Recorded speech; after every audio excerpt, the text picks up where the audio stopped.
Hi friends, welcome back to my channel. ಇವತ್ತಿನ special ಅವಲಕ್ಕಿ ಒಗ್ಗರಣೆ ಅಂದರೆ ಖಾರದ ಅವಲಕ್ಕಿ ಮಾಡೋಣ ಅಂತ ಅಂದ್ಕೊಂಡಿದ್ದೀನಿ. ಇದನ್ನು ನಾವು ಮಳೆಗೆ ಚಳಿಗೆ ಏನಾದರೂ ಖಾರವಾಗಿ ತಿನ್ನಬೇಕು ಅಂತ ಅನಿಸುತ್ತಲ್ವ, ಆವಾಗ ಕ್ವಿಕ್ಕಾಗಿ ಕೇವಲ ಒಂದು 10 ನಿಮಿಷದಲ್ಲಿ ನಾವು ಈ ಗಟ್ಟಿ ಅವಲಕ್ಕಿನ ಉಪಯೋಗಿಸಿ ಮಿಕ್ಸರ್ ಮಾಡ್ಕೋಬೋದು. ತುಂಬಾ ರುಚಿಯಾಗಿರುತ್ತೆ. ಮಳೆ ಬರ್ತಾ ಇರಬೇಕಾದ್ರೆ ಟೀ ಜೊತೆಗೆ ಅವಲಕ್ಕಿ ತಿಂತಾ ಇದ್ದರೆ ಅದ್ರ ಮಜಾನೇ ಬೇರೆ. ಸೊ ಹಾಗಾದರೆ ಇದನ್ನು ಹೇಗೆ ಮಾಡೋದು, ಇದಕ್ಕೆ ಏನೆಲ್ಲ ಇಂಗ್ರೀಡಿಯೆಂಟ್ಸ್ ಬೇಕು ಅಂತಂದೇಳಿ ಒಂದು ಸಲ ಚೆಕ್ ಮಾಡೋಣ.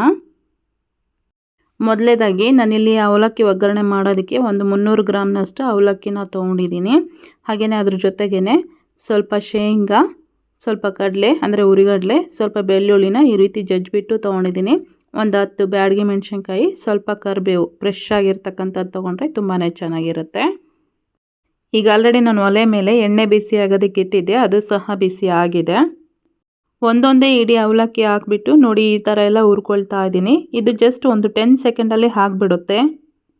ಇದು ದಪ್ಪ ಅವಲಕ್ಕಿ ಆಗಿರೋದ್ರಿಂದ ನೀವು ಒಂದು 1/4 kg ಅಷ್ಟು ಅವಲಕ್ಕಿನ ತೊಗೊಂಡ್ರೆ ಒಂದು 3/4 kg ಅಷ್ಟು ಅವಲಕ್ಕಿ ಬರುತ್ತೆ. ಈ ಅವಲಕ್ಕಿನ ನಾವು ಈ ರೀತಿ ಎಣ್ಣೆ ಒಳಗೆ ಹಾಕಿದ ತಕ್ಷಣ ಅದು ಮೆತ್ತಗಾಗಬಾರ್ದು, ಸ್ವಲ್ಪ ಕ್ರಿಸ್ಪ್ ಆಗಬೇಕು, ಅಂದರೆ ಸ್ವಲ್ಪ ಡೀಪ್ ಫ್ರೈ ಮಾಡ್ಕೋಬೇಕು.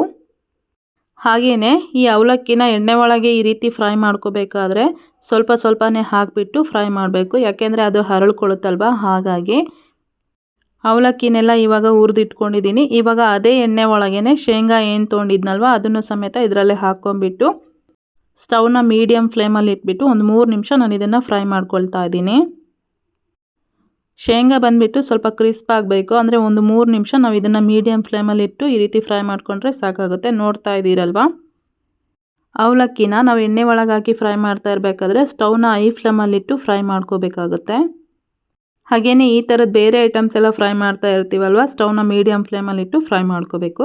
ನೋಡಿ ಇವಾಗ ನಾನು ಒಣಮೆಣಸಿನ್ಕಾಯಿ ತೊಗೊಂಡಿದ್ನಲ್ವ ಅದನ್ನು ಸಮೇತ ಇದರಲ್ಲಿ ಹಾಕಿಬಿಟ್ಟು ಜಸ್ಟ್ 1-2 ನಿಮಿಷ ನಾನು ಇದನ್ನು ಫ್ರೈ ಮಾಡ್ಕೊಂಡಿದ್ದೀನಿ.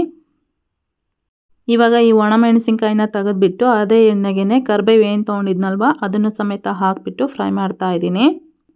ಈ ರೀತಿ ಕರಿಬೇವು ಹಾಕಿ ಫ್ರೈ ಮಾಡ್ತಾ ಇರಬೇಕಾದ್ರೆ ಸ್ಟವ್ವಿಂದ ಸ್ವಲ್ಪ ದೂರನೇ ಇರಬೇಕು, ಯಾಕೆ ಅಂತಂದರೆ ಎಣ್ಣೆ ಸಿಡಿಯೋ ಚಾನ್ಸಸ್ ತುಂಬಾ ಇರುತ್ತೆ.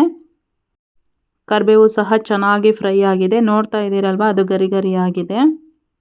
ಇವಾಗ ಇದಕ್ಕೆ ಹುರಿಗಡಲೆ ತೊಗೊಂಡಿದ್ನಲ್ವ ಅದನ್ನು ಸಮೇತ ಹಾಕಿಬಿಟ್ಟು ಸ್ವಲ್ಪ ಕಲರ್ ಚೇಂಜ್ ಆಗೋವರೆಗೂ ಜಸ್ಟ್ 1 ನಿಮಿಷ ನಾನು ಇದನ್ನು ಫ್ರೈ ಮಾಡಿಕೊಂಡು ಹಾಕ್ಕೊಳ್ತಾ ಇದ್ದೀನಿ.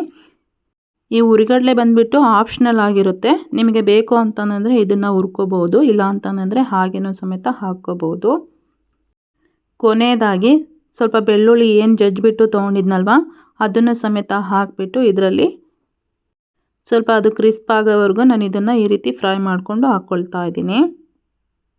ನೋಡ್ತಾ ಇದ್ದೀರಲ್ವ ಅವಲಕ್ಕಿ ಎಷ್ಟೊಂದು ಬಂದಿದೆ ಅಂತಂದೇಳಿ. ನಾನು ತೊಗೊಂಡಿದ್ದು ಒಂದು 300 ಗ್ರಾಮ್ನಷ್ಟು ಅಷ್ಟೇ.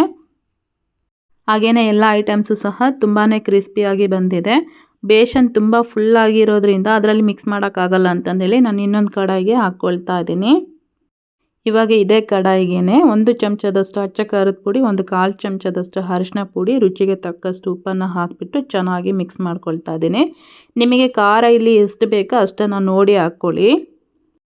ಹಾಗೆಯೇ ನಾವಿಲ್ಲಿ ಬ್ಯಾಡಗಿ ಮೆಣಸಿನ್ಕಾಯಿನ ಫ್ರೈ ಮಾಡಿ ಹಾಕಿರೋದ್ರಿಂದ ಅದು ತಿನ್ನಬೇಕಾದ್ರೆ ತುಂಬಾ ರುಚಿಯಾಗಿರುತ್ತೆ. ಬ್ಯಾಡಗಿ ಮೆಣಸಿನ್ಕಾಯಿ ಇಲ್ಲ ಅಂತಂದರೆ ಒಂದು ವೇಳೆ ಗುಂಟೂರು ಮೆಣಸಿನ್ಕಾಯಿನೂ ಸಮೇತ ಹಾಕ್ಕೋಬೋದು. ನೋಡ್ತಾ ಇದ್ದೀರಲ್ವ ಎಲ್ಲ ಈ ರೀತಿಯಾಗಿ ರೆಡಿಯಾಗಿದೆ ಮಿಕ್ಸರ್ ಬಂದುಬಿಟ್ಟು. ಇವಾಗ ಮಕ್ಕಳು ಮನೇಲಿ ಇರೋದ್ರಿಂದ ಈ ಥರದ್ದು ಸ್ನ್ಯಾಕ್ಸ್ ಮಾಡಿಕೊಟ್ರೆ ತುಂಬಾ ಇಷ್ಟಪಟ್ಟು ತಿಂತಾರೆ ಅವರು ಕೂಡ. ಒಣಮೆಣಸಿನ್ಕಾಯಿನ ಈ ರೀತಿ ಸ್ವಲ್ಪ ಕಟ್ ಮಾಡಿ ಮಿಕ್ಸ್ ಮಾಡ್ಕೊಳ್ತಾ ಇದ್ದೀನಿ. ಈ ಅವಲಕ್ಕಿನ ನಾವು 1 ತಿಂಗಳವರೆಗೂ ಇಟ್ಕೊಂಡು ತಿನ್ಬೋದು, ಚೆನ್ನಾಗಿರುತ್ತೆ.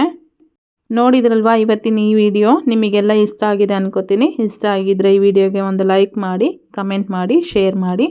ಮುಂದಿನ ವಿಡಿಯೋದಲ್ಲಿ ಸಿಗೋಣ. ಅಲ್ಲಿವರೆಗೂ ಟೇಕ್ ಕೇರ್, ಬಾಯ್.